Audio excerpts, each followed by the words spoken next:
Amen. Di Haile Minister nga, nakadungog kong istorya na po. Pista man lagi ito. Tungkol sa kataas kayo nga pila kay mga lawat. Pista man, unya nahunta na siya og hostyas. So yang gibuhat, mag-uulman po siya ng taong may embaras, pasumangil lang siya aron makakalawat, gikuot niya sa bulsa ang piso.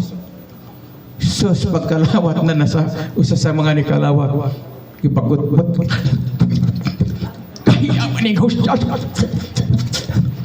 Sus, kay anit man dahil sa kabaw. Ibutang diri sa iyong kuwan. Anit sa kabaw na po yung isa. Katungkol sa kadaghan. Bungi man lagi kintahay po nagkakalawa. So di po ko magsulti anak na bungi, no? O niya, yung tulister, aron madali ali, kailangan ni asa ipailola. Gisyat na sa buho. Ingon na po ang bungi. Mula po jokbak. Wala ko ng jokmak. Kaya ba kong jokmak siya o naman? Unsa man to? Katong masing along, no? Iso na piso. Oh, iditsyo na sa'yo naman. Mula po jokmak. Katawa ng mga singir sa singalungan nga. Blando, mga jokmak sa blando. Panahan po natin, ano? Matiyo, 26, 28 nila ang pasalig sa itong Ginoo. Samtang nangaon sila mikuha si Susapan, nagapasalamat sa Diyos o gipikas-pikas niya o gihatag siyang mga tinunan. Si Jesus Christ personally sa iyang mga kaubang apostolos. Siya mayong dawatak ninyo kana mao kini ang akong lawas o gikuha sab niya ang kupa, nagpasalamat sa Diyos o gihatag kanila. According to the other brothers nato sa laing sekta, gapos pala karon nga kana kunong gihimo sa mga pare usa kuno ka idolatrous, no, mga frustrated nga teaching. Sure, wa maghingon si Jesus nga ang iyang lawas simbolo. Tinuod kini nga akong lawas. Siya'y nanalangin ni Ana ang ordinaryo gigunitan niyang pan, white bread, gibalhin niya sa tinuod niya lawas. This is my body. This is my blood. Wamingon, this is the symbolical body. True flesh. True blood. Mga igsoon, sigurado kita. Matod pa ni sa mga father of the church in Aquinas, St. Trian, St. Augustine, naingon siya, ang inyong gikalawat, dili na ka na ordinaryo, lawas na ni Kristo. Muna mag-igsoon, pagkanindot. Ono Pedro, 1:19, giluwas ka mo sa dugo ni Kristo. So, dugo ni Jesus, ipaagad sa cross. Katong dugo niya para ihugas sa atong mga saha. No? Ang Eucharistia, muwagtang kini sa gagmayng sala, ug muiway sa mga dagkong sala. Katapa. Sa ito, for sure. All venial sins, partial indulgence. Iris tanan sa tanang mga Domingo. Anang mga venial sin ni Sister karong si Mana. Pagsimba niya, all venial sins iris. Capital sins remain. But after the confession, iris. Ang capital sin, kung mamatay ang usa ka tawo, iris na ang iyang venial sin sa matag Domingo. O niya, pag-abot sa kumpisal, irison ang iyahang capital sin. On sa pamayimong adtuan sa purgatorio, wala na, because that is the complete plenary indulgence. Wala may isoon, daghan ka itong hibawaan ini. Next, ang saad sa itong si Kristo sa mukaon siyang unod ug mainom siyang dugo mao kini. O sa saad, kamao mo basa diha. Ang saad niya ingon, ang mukaon sa kong unod ug mainom sa kong dugo may ginabuhing dayon. Pakpakan na to ang Ginoo. Malaya mo pagtapol anang matag Domingo. Simba mo matag Domingo. Puno nato maggukod ta sa simbahan. Manimba kita sa misa. Inya na pay sa di Jesus Christ sa John chapter 6:56, ang mukaon sa kong unod ug mainom sa kong dugo magpuyog dinhi kanako ug ako diha kaniya. Di ka mo angay sa Jesus na puyan ka. Maguban mo. Pero mapuyo ba siya kung naka sa mortal sin? Di siya kapasok. Why? Because you are black of sin. Isaias. Mauna. So, 1 Corinthians 3:16, nasayad kamo nga kamo templo sa Dios nagpuyo diha kaninyo ang Espiritu Santo. 1 Corinthians chapter 6:19, wala ba kamo masayod nga ang inyong lawas templo sa Espiritu Santo. Busa please, atog yung panalipdan ang atong lawas. Maglikay kita sa pagpakasala. Kay ngano, aron ma-insulto si Jesus. Ang di siya mohawa mugawa sa imong templo, di ka magpakasala. Hangtod maabot ang takna. Agbayan ka ni Jesus, ihatod ka sa trono dito sa langit. Amen? Mo kana iso ng Eucharist, the central worship in the high sphere in the church. Kinakinabuhi sa atong kaluwasan. Catechism number 1418, Jesus Christ as the Eucharist is present in the sacrament of the altar, He is to be honored with the worship of adoration. We visit the Blessed Sacrament as a proof of our gratitude, an expression of love as our duty or adoration towards Christ our Lord. Bisita ta pa sa perpetual adoration. Ako, kung maluya na ang akong lawas, maglibog na ko. Mubisita gid ko sa perpetual adoration, maligon ko pagkahuman. Kaya ang akong hunahuna.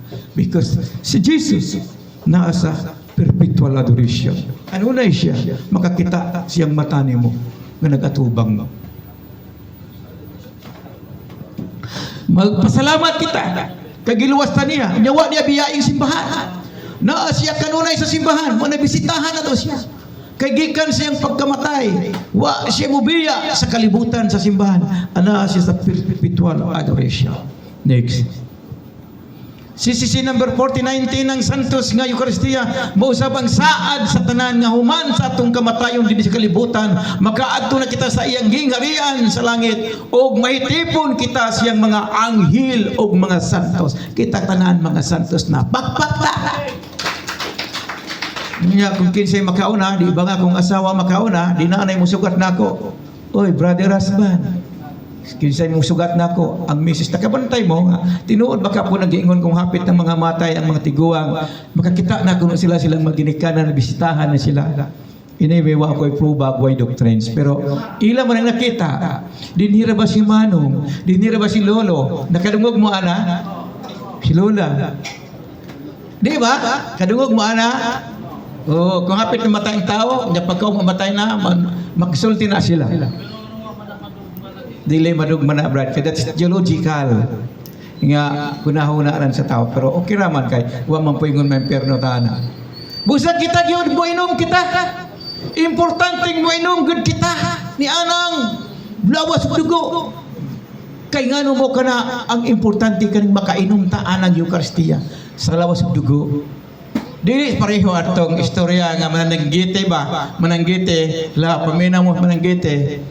Gadok-dok na sa iyang tuba, sagot. Abtik pag mata sa mananggite, ang silingan nga mare, mutabok sa suba. Unya karon, wa ka kita ayang mare siyang paring nananggot di sa ibabaw, wakis dan yang sayal. Nyawa malagi pod siya cover sa yang sayal. Di malditahon nga paring. Mare, asa ka pa dong? O ikaw na pre? Ako na gini. Asa mare ka pa dong mare? Mutabok lagi sa tubig. Kay tuwa dito ang akong anak sa pikas. Ay, mare, makainom na yun na og tubig. Makainom na yung pa ang mare nga maldito. Pre, sakdi lang pre makainom. Nakakilaw man po ni gabi sa imong pare. Nakakilaw ko no. Sa mo nang isa ko no. Kining atong Eucharist in mo na to kana for the sake of salvation. This is number 1412. Eucharist from the ordinary wheat bread and grape wine through the word is spoken by Jesus Christ. This is my body, this is my blood. The wheat bread, the grape wine is changed to the real body of our Lord Jesus Christ. Pag-ingon ni Jesus, mao kinakong lawas. Mo pagkonsagrar ni Jesus sa ordinaryo nga bread. Kini ang akong dugo, mubalhin kadto. Wa siya maging simbolo, ibalhin niya sa tinuod yang lawas. Mao kada karon nga tinuod yang lawas, gikalawat nato matag Domingo. Amen. Okay, mga igsoon, next na. The consecration, CC 1413, by the consecration, the transubstantiation of the wheat bread and grape wine is changed the real body and the blood of Jesus Christ. That is the teaching of the Magisterium Church, CCC 1413. Dili kita magyaga-yaga. Kaya kanang lawas, kalawat na to body ni Christ na. Pagkanindot, ngang imong the best friend, God. Lipay gani ka na kay best friend, unsa na ka ang best friend mo si God na.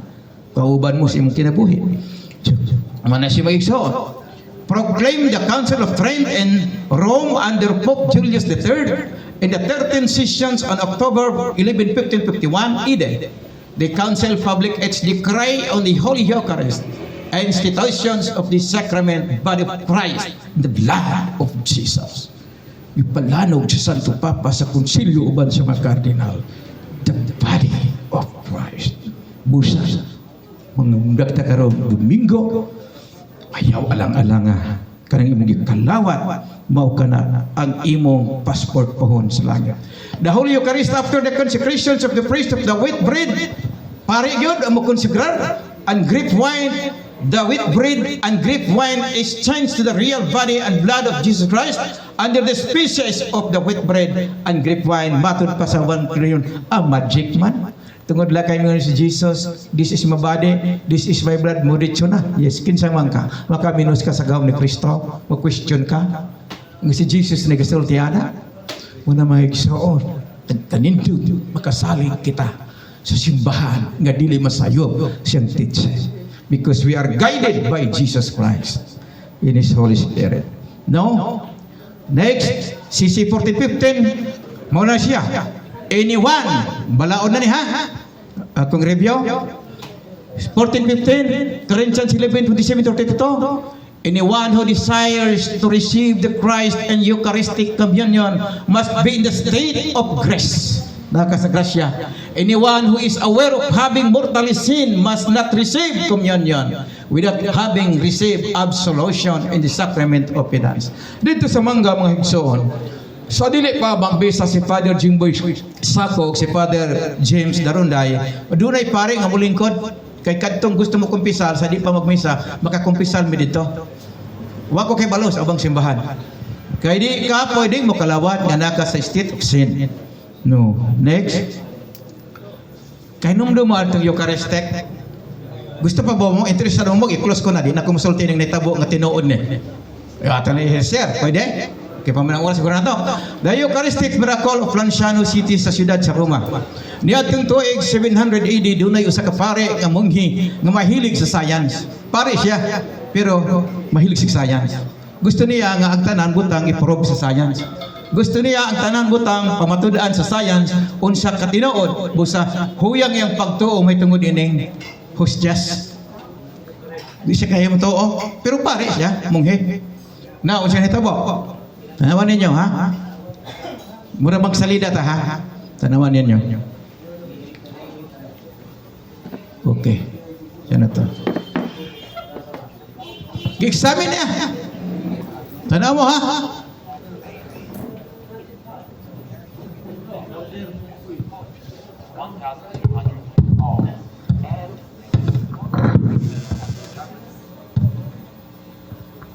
Okay, matod pa, gi-examine niya, nga kining unod, nahimong type AB, si Jesus type AB ang iya. Unod. Kunya, next. No.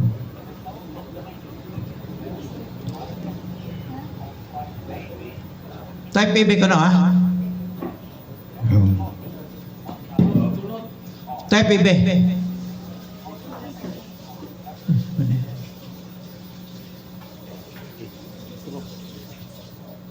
Okay. Tabo po. Hostyan ordinaryo gagadugo. Kadi si mutuo. Dugo-dugo. Pagkita pa niya pagbutang sa iyang cup. Uy. Unsa man ni hostess bread? Dugo naman eh. Ugunod naman. So next. Muna may gisaon. Ang mga pang-real na pangitabo. Next. Oh, gipikas na ya. Unsa nitabo? Pagbutang na imong unod. Pwede ba kay ikiha? magperjury ka, magpost-post ka ini. Kaya mo ilaro ng mga tao, pwede ka ikihan. Cybercrime. No? Muna ba igsoon, ang mga panghitabo, mga igsoon, nga dili ni basta-basta kining atong simbahan, dili ni ordinaryo kining atong gikalawa. Usa ka buntag niya na gisaulog niya ang Santos nga misa, katong di mo tuo nga pare. Human niya gisulti ang pulong, this is my body, this is my blood. Nga gisulti ni Jesus sayang mga tinunan.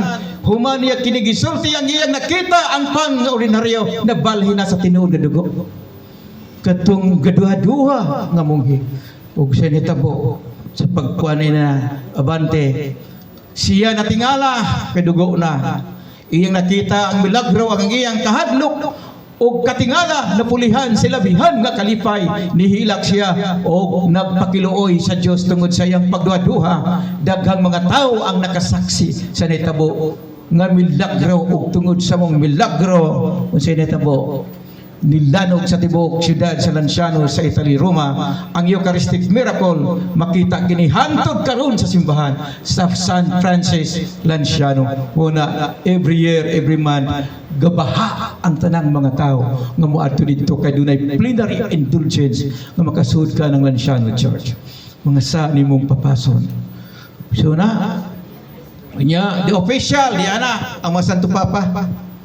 The official position of the Catholic Church in 1672, Pope Clement X declared the altar of the Eucharistic miracle privilege, altar on all Mondays of the year. In 1867, the Archbishop Lanciano obtained from the Leo 14 a plenary indulgence nga kumusod ka dito nining simbahana nga nagdugo nga hangtod karon. Why preservative? Why chemicals? Wa mabaho, wa malata, niinom ka, kahimso. Bila na katuig, 2,000 years ago. Perpetuity for those who visit the church, the miracles, kung kwartahan pa ko, maadto ko. Kaya nag-plenary indulgence. During the 8 days preceding the annual feast day, which end of the last Sunday in October.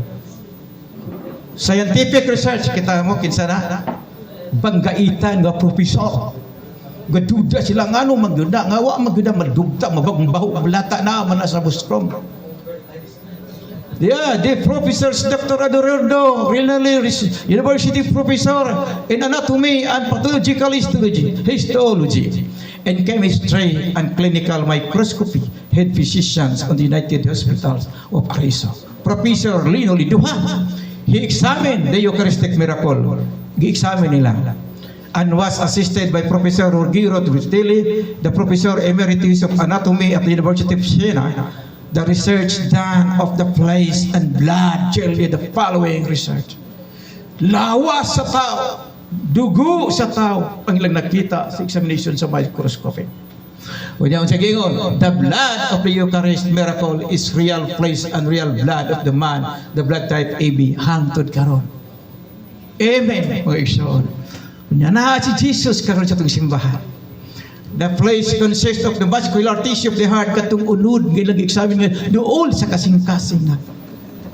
The flesh and blood belong to the human species. Ang dugo o ang iyang unod, gikan sa tao, dili sa kanding o mananap. Proviso na igasulti. Katong gamilagro nga Eucharistia, nga wamuto o katong munghi. Therefore, the blood type is identical blood flesh. The proteins in the blood are in the same properties as those found in normal fresh of blood. Normal yung kuam, hibisog, o yung dugo. So na, no? Next. Adia. Diara. Mo ka na makita ninyo ron. Ibutang diha. Na diha. Why chemical preservation? Pila na to 700 years ago? Pila tuig ron? 2024. Gibutangan magka-chemical. Manang dili makakusar ang mga tao nga lain sa laing pundok kay wa na mabaho hangtod karon. Pakpakan na to ang Ginoo. Oh, mo na brad, gisawt sa musrom. Wa maunsa. From 7 years to 24, kompleto niyo pila na katuig. Yeah. 24. Next. Oh. There is no trace whatsoever of any materials or used chemicals preservation of flesh or blood. Wa butangi og mga chemicals. Wa mo. Hangtod karon.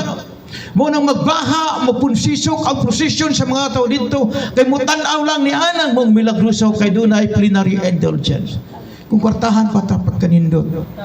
Thank you and God bless. Prepared by Brother Alvin Agupita, former Mercy President.